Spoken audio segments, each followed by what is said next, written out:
안녕하십니까. 너무나 부족한 제가 또 이 자리에 섰습니다. 또 하나님이 함께해 주실 믿고 말씀을 나누도록 하겠습니다. 오늘 말씀은 사사기 9장 7절에서 21절입니다. 제가 한 절, 여러분이 한 절 읽겠습니다. 사람들이 이 소식을 요담에게 전하니 그가 그리심산 꼭대기에 올라가 서서 큰 소리로 그들에게 외쳤다. 세겜 성읍 사람들은 내 말을 들으십시오. 그래야 하나님이 여러분의 청을 들어주실 것입니다.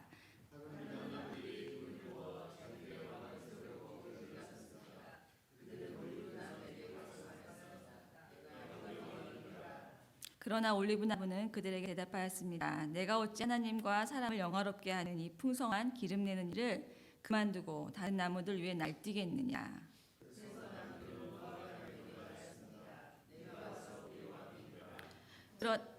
그러나 무화과 나무도 그들에게 대답하였습니다. 내가 어찌 달고 맛있는 과일 맺기를 그만두고 가서 다른 나무들 위해서 날뛰겠느냐.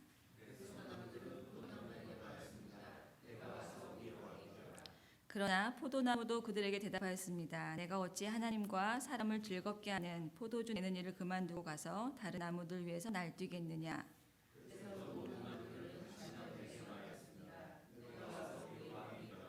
그러자 가시나무가 나무들에게 말하였습니다. 너희가 정말로 나에게 기름을 부어 너희의 왕으로 삼으려느냐? 그렇다면 와서 나의 그늘 아래로 피하여 숨어라. 그렇게 하지 않으면 이 가시덤불에서 불이 뿜어 나와서 레바논의 백향목을 살라 버릴 것이다.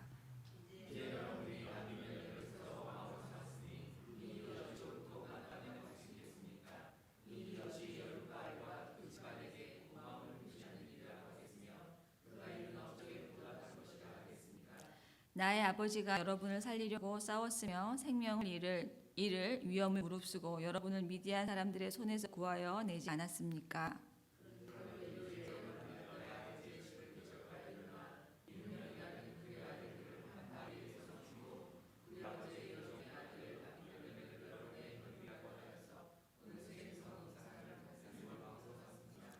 여러분이 오늘 여룻바알과 그 집안에게 한 일이 옳고 마땅하다면 여러분은 아비멜렉과 더불어 기쁨을 누리고 그도 여러분과 더불어 기쁨을 누리게 하십시오.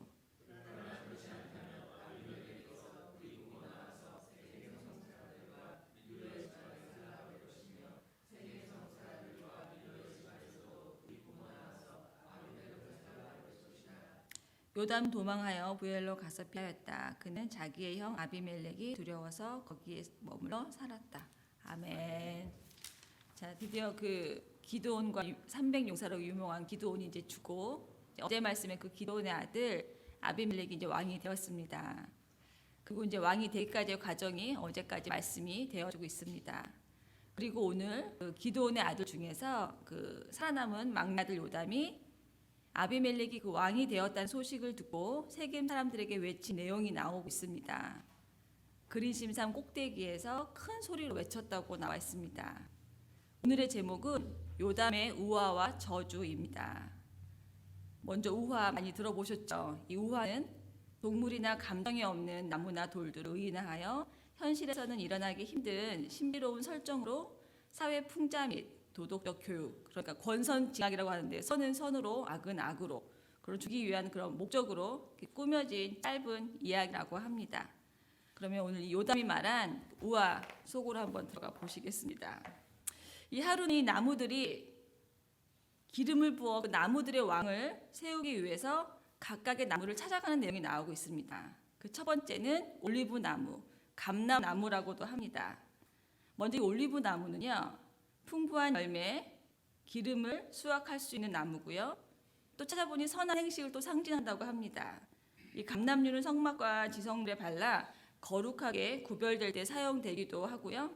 분명 아마 왕이 될 만한 자격이 되었던 나무인 것 같습니다. 하지만 올리브 나무는 너가 우리의 왕이 되겠냐는 질문에 내가 어찌 하나님과 사람을 영화롭게 하는 이 풍성한 기름 내는 일을 그만두고 나서 다른 나무들 위해서 날뛰겠냐라는 표현을 합니다. 자, 그 다음 두 번째는요, 무화과 나무를 찾아갑니다. 이 무화과는 가나안 땅의 그 과실수, 열매를 맺는 나무 중에서 가장 흔하며 수확이 많은 나무라고 합니다. 이 설탕이 없던 이 고대에는 그 당분을 제공하는 중요한 역할을 하고 또 풍성한 잎사귀가 있어가지고 또 쉼터와 그런 그늘을 제공했다고 합니다. 이 무화과 나무는 또 왕이 될 만한 자격이 충분하지만 내가 어찌 달고 맛있는 과일 맺기를 그만두고 가서 다른 나무를 위해서 날뛰겠느냐라고 표현을 합니다. 자, 세 번째 이제 포도나무를 찾아갑니다. 이 포도나무는요, 물이 이렇게 풍성하지 못한 이 가나안 땅에서는 이 포도물 열매로 만든 이 포도주가 음료로 사용되어 아주 중요했다고 합니다. 또 세금이나 품삯, 11조 이런 헌물 등에 사용되었다고도 합니다. 또 하지만 이 포도나무는 대답을 합니다. 너가 우리의 왕이 되겠느냐라는 질문에 내가 어찌 하나님과 사람을 즐겁게 하는 포도주 내는 일을 그만두고 가서 다른 나무를 위해서 날뛰겠느냐라는 표현을 합니다. 이 날뛰겠느냐는 표현이 계속 3번 나오더라고요. 이 세 나무 가지가. 이 날뛰겠느냐 뜻이 뭘까? 근데 보통 한국에서는 이 표현 앞에 어떤 두 단어가 붙어요. 미쳐 날뛰다 이제 그런 표현을 할 때 붙기도 합니다. 이 날뛰는 표현에는 뭐 이게 다르게 표현될 수 있지만 그냥 그게 같이 붙어요. 왜 이렇게 미쳐 날뛰나? 그래서 제가 그 날뛴다라는 표현을 한번 찾아봤어요. 단어적으로 어떤 표현이 있나? 그랬더니 어디 갔지요? 잠시만요. 미쳐 날뛰다. 이게 그 감정을 억누르지 못하고 흥분해서 거짓된 행동, 또 자신의 그 위세 따위를 믿고 함부로 행동한다라는 걸 표현합니다. 바로 이제 그거를 상징하는 마지막 그 가시나무를 찾아갑니다. 너가 우리의 왕이 되겠느냐라고 때 이 가시나무는 그 반응부터 달라요. 하는 말이 너희가 정말로 나에게 기름을 부어 너희의 왕으로 삼으려느냐라는 표현부터 합니다. 그리고 가시나무는 그늘이 없어요. 근데 가시나무는 그늘 아래로 피하여 숨어라라고 합니다. 그리고 또한 그렇지 않으면 내가 너희들의 그 레바논의 그 백합을 살려버릴 거라고도 저주를 합니다. 이런 똑같은 질문에 이 가시나무는 우리가 생각했던 대로 아비멜렉을 생각하게 하고 있습니다. 그리고 이 나중에 저주를 내리는 부분까지 이 요담이 얘기하고 싶었던 것 같아요. 어쩌면 이 너희가 나를 왕으로 삼으려냐라는 표현에는 어쩌면 그 또 세겜 사람들의 그런 어리석음도 나타내고 있다고 생각을 했습니다. 이 욕망과 그런 어떤 거에 생각에 사로잡혀서 판단이 흐려짐으로써 아비멜렉을 선택한 그들에게도 어느 정도 합당한 죄가 있다라는 걸 또 나타내고 있는 것 같아요.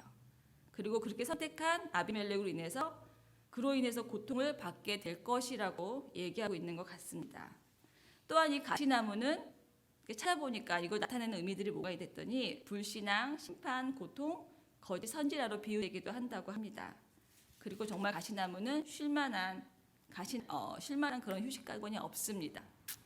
저는 이 우화를 통해서 물론 이 가시멜렉이 아비멜렉을 표현하고 있고 그거로 인해서 이 사람들에게 나타나게 될 저주, 그러니까 어제 심판이라고 할 수 있죠. 그런 부분을 갖다가 묵상하다가 저한테는 이 세 나무, 올리브나무, 무화과나무, 이 포도나무 여기가 저한테 마음이 되게 많이 와닿았던 것 같아요. 묵상하는 가운데 이 올리브나무는 자기의 본분에 충실하였고요. 또 무화과나무는 자기의 분수에 맞는 생각을 하고요. 또 이 포도나무는 자기한테 맡겨진 은사와 직무를 버릴 수 없다고 얘기하고 있습니다. 하나님이 만들어진 그대로 사용하면서 그러면서 마지막에 또 정말 날뛰게라는 표현을 했었지요. 이 세 가지 나무가 저에게 더 많이 다가왔던 것 같습니다. 하나님이 지어주신 그대로 더도 덜도 말고요. 이 올리브 나무에서 주스를 내라고 하지 않으셨고요.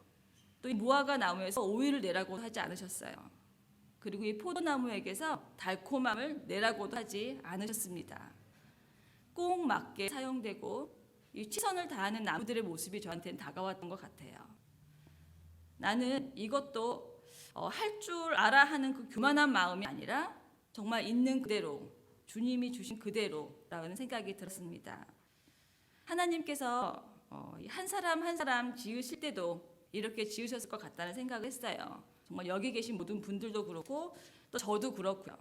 근데 저희가 그거를 많이 자각하고 살지 못하는 것 같다는 생각을 했습니다. 하나님은 그 어떠한 큰 것도 바라지 않으시는데 저희가 가진 것보다 더 드려야 하는 것도 아니고요. 주님께서 주신 우리한테 허락해 주신 여러 가지 뭐 은사나 사명, 저한테 주신 달란트가 있으실 텐데 그걸 잘 찾아내서 감당하면 되는데 어쩌면 우리는 그 주신 거에 대해서 관심은 없고 또한 그 하려고 하지 않으려는 마음이 더 크지 않았나라는 걸 생각을 해보게 됐습니다. 저는 유아방에서 지금 교사를 하고 있습니다. 이렇게 사이드로 도움을 주는 교사를 하고 있는데 저는 이 일을 나의 일이라고 생각하지 않고 지금까지 솔직히 하고 있었어요. 지금 사람이 없기에 내가 조금이나 도움이 된다라면 내가 그 자리에 있으리라는 생각을 했던 것 같아요. 또 누군가 새로운 선생님이 오시면 그때 나는 조용히 물러나야겠다는 생각을 하고도 있었습니다. 능력도 안 될 뿐더러 또 그냥 아이들 케어하면 될 수 있는 건 최소한으로 하면서 그냥 버텨왔던 것 같아요. 그런데 오늘 이 올리브 나무와 또 이 무화과 나무 그리고 이 포도나무 정말 이 본인들이 가진 거를 가지고 최선을 다하는 이 새 나무를 보면서 내가 뭘 가진 것보다 내가 주어진 거에서 최선을 다하는 게 바로 이것이 하나님이 저에게 주신 은사며 또 하나님이 원하시는 것이 아닐까, 또한 이것이 하나님이 기뻐하는 것이 아닐까라는 생각을 했던 것 같아요. 이런 것들이 정말 한나라의 왕이 되는 것보다 더 귀한 사역이 아닐까, 큰 게 아닐지라도 라는 생각을 했던 것 같습니다. 사실 두렵습니다. 이런 말을 하기에. 왜냐하면 제가 마음 먹는 게 너무 이렇게 두려울 때가 있어요. 내가 이걸 하겠다고 하면 하나님이 함께 해주실 것 같은 그런 두려움이 있습니다. 근데 내가 감당해야 될 부분이 또 있기에 항상 이런 나눔을 할 때 되게 많이 두렵긴 하지만 계속 이 마음이 두렵어요. 이게 내가 근사한 걸 하는 것도 아니고 내가 정말 못하는 걸 하나님이 하게 하시지는 않으시기에 정말 각자의 사람에게 주신 것만큼 그 자리에서 최선을 다한다면 정말 이 어떤 날의 왕이 되는 것보다 또 하나님을 기쁘게 하는 일이 아닐까라는 생각을 하면서 이 말씀을 마치고자 합니다. 감사합니다.